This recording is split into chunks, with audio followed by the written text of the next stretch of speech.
नमस्ते सदावत्सले मातृभूमि। हम लोग एक चेक बाउंस के या चेक के मामले पर ऐसे विषय पर चर्चा करने जा रहे हैं तो इससे पहले बहुत कम लोगों ने इस तरह के विषय को देखा होगा। ना ही ड्रॉयर की गलती है ना ही ड्रॉय की गलती है, यानी कि जिसने चेक बनाया उसकी गलती नहीं है, जिसके फेवर में चेक जाना था उसकी गलती नहीं है, बैंक की भी गलती नहीं है। फिर दोषी कौन? ये चेक लगभग 1 करोड़ रुपए का है, 1 करोड़ से ज़्यादा का है। 2 चेक काटे गए और ये बैंक में लगा दिए गए। हाई वैल्यू चेक थे, 1 करोड़ से ऊपर का अमाउंट था। हाई वैल्यू चेक होने की वजह से ये स्पेसिफिकली रखे भी गए, लेकिन जब ये चेक लगाया गया उसके बाद बैंक की हड़ताल हो गई। अब हड़ताल हो गई, हड़ताल के बाद बैंक का सिस्टम डाउन हो गया और बैंक का जो नेटवर्क है वो लंबे समय तक डाउन रहा। 2 दिन कुछ छुट्टियां पड़ गई, कुछ ये हो गया, कुछ वो हो गया, कुल मिलाकर 3 महीने निकल गए। 3 महीने में आखिरी 2 दिन, जब 3 महीने होने वाले थे तो आखिरी 2 दिन काम हुआ बैंक में।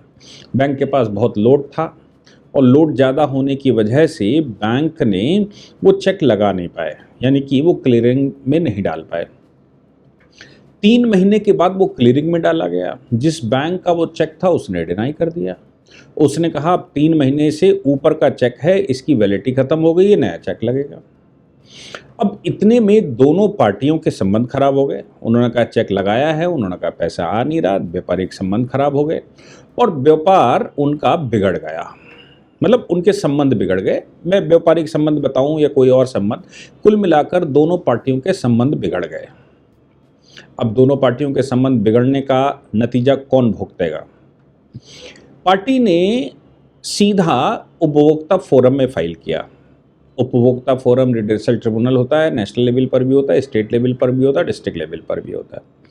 चूंकि ये 1 करोड़ का मामला था, सीधा ये नेशनल लेवल पर गया। नेशनल कंज्यूमर प्रोटेक्शन का जो कोर्ट था, कंज्यूमर कोर्ट या ट्रिब्यूनल, उसने ये पाया कि ये बैंक की खामी है, बैंक इसमें दोषी होना चाहिए। बैंक कह रहा है हमारा कोई दोष नहीं है क्योंकि हमारे पास इतना ओवरलोड था, इधर नेटवर्क खराब हो गया था, उधर बैंक नहीं खुली, इधर छुट्टियां हो गई, उधर वो हो गया, इधर ये हो गया, हमारा कोई फॉल्ट नहीं, हमने तो बैंक में चेक लगा दिया था। हालांकि एक चीज़ और है, इसी तरह के मामले बहुत ज़्यादा आते हैं। चेक लगाकर आता है, बैंक चेक लगाता ही नहीं है क्योंकि बैंक उस पर कोई रिसीविंग नहीं देता, बाहर बॉक्स रखा होता है, बैंक कहने लगता है बॉक्स में डाल दो। बैंक के बॉक्स में चेक डाल दिया गया है, सारी डिटेल भर दी गई, लेकिन वो उसको कभी कभी फॉलो नहीं करते। और वो फॉलो नहीं करते मतलब इधर उधर रख दिया, खो गया। 2 चेक एक ही नाम के, एक ही तरह के थे, एक लगा दिया, धोखा हो गया कि दोनों लगा दिए, मतलब लगा दिए तो वही सेम है। ऐसा बहुत बार हो जाता है। अब बैंक की जिम्मेदारी क्या? ऐसे मामलों में कुछ बैंकों ने तो अपने यहाँ रिसीविंग का बोर्ड लगा रखा है। मतलब एक मशीन लगा रखी है जिसमें आप डालिए चेक, तो चेक वहाँ पर जाती है, वो स्कैन करता है, स्कैन करके रिसीविंग आपको देता है। उस कॉपी की, स्कैन्ड कॉपी की रिसीविंग डेट डालकर देता है। अब यहाँ पर तो प्रूफ हो गया कि भाई चेक हमारी लगी थी और चेक लगने के बाद ये भाई अब फॉल्ट वहाँ का हो जाएगा। बाकी मामलों में इन्वेस्टिगेशन थोड़ा कठिन हो जाता है क्योंकि एफआईआर करवानी पड़ेगी, मुकदमा करवाना पड़ेगा, और एफआईआर बैंक के खिलाफ करेगा कैसे? बैंक के सीसीटीवी एक्सेस करने पड़ेंगे क्योंकि वहाँ पर डाला है, बॉक्स में डाला है, ये दिखना चाहिए, वही चेक डाला है, ये दिखना। तो एक बड़ी समस्या है जिसको मुझे लगता है कि बैंकिंग रेगुलेशन को थोड़ा सा वैसा करके, चूँकि मशीन है, रिसीविंग की मशीन है, तो वो बॉक्स की जगह रिसीविंग मशीनें लगानी चाहिए ताकि उसकी एविडेंशियरी वैल्यू बढ़े। खैर, लेकिन ये मामला कंज्यूमर कोर्ट में गया तो कंज्यूमर ट्रिब्यूनल ने वादी के पक्ष में डिसाइड किया, यानी कि ड्रॉयर के पक्ष में डिसाइड हुआ। ड्रॉयर के पक्ष में डिसाइड करने के अलावा ये कहा गया कि बैंक की रिस्पॉन्सिबिलिटी है। बैंक का, चूंकि वो कंज्यूमर है, बैंक का वो कस्टमर है, जिसका अकाउंट है वो उसका कस्टमर है। चूंकि बैंक का कस्टमर है इसलिए यहाँ कस्टमर का रिलेशन लगता है और कस्टमर कंज्यूमर प्रोटेक्शन एक्ट लागू होता है। अब चूंकि कंज्यूमर प्रोटेक्शन एक्ट इस पर लागू होता है इसलिए बैंक यहाँ व्यक्तिगत रूप से जिम्मेदार है।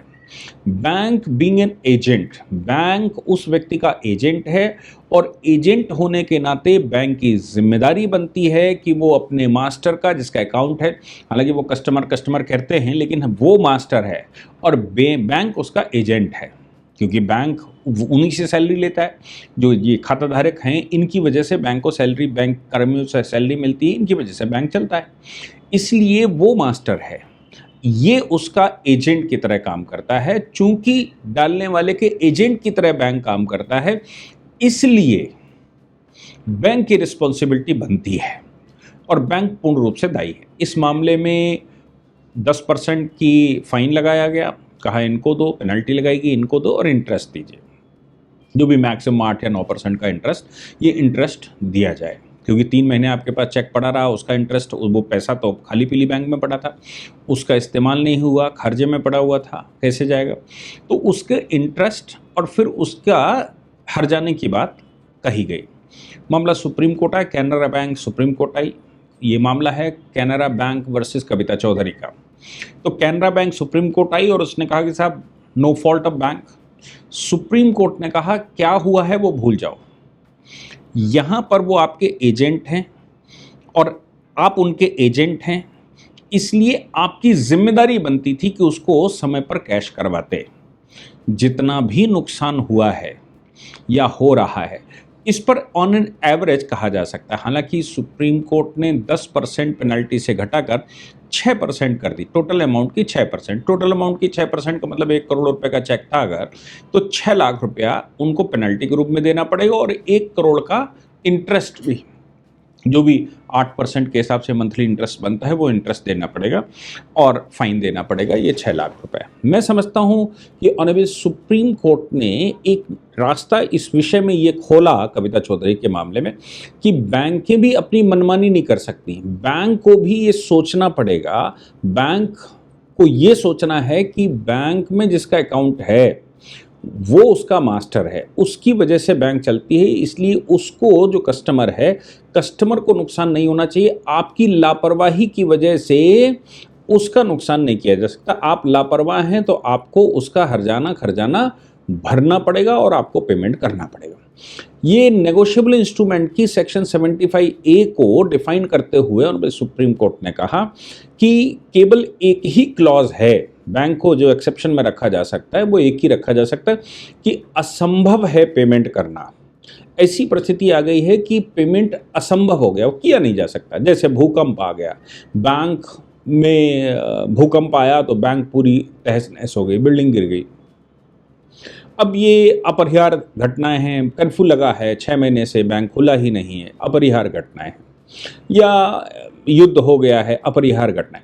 तो कोई अपरिहार्य घटना हो, एनआई एक्ट ये कहता है, नेगोशिएबल इंस्ट्रूमेंट एक्ट ये कहता है कि अगर कोई अपरिहार्य घटना हो तो ही एग्जेम्प्ट किया जा सकता है। अगर कोई अपरिहार्य घटना नहीं है तो आपका कस्टमर होने के नाते इस पर कंज्यूमर प्रोटेक्शन एक्ट लागू होता है और आपकी लापरवाही को क्षमा नहीं किया जा सकता। जैसे मैंने कहा, अब इसमें वही विषय है कि भाई एविडेंस कैसे बनेगा, कि एविडेंस बन जाए और ये कहा जाए कि नहीं एविडेंस बन गया है तो प्रूफ हो जाएगा।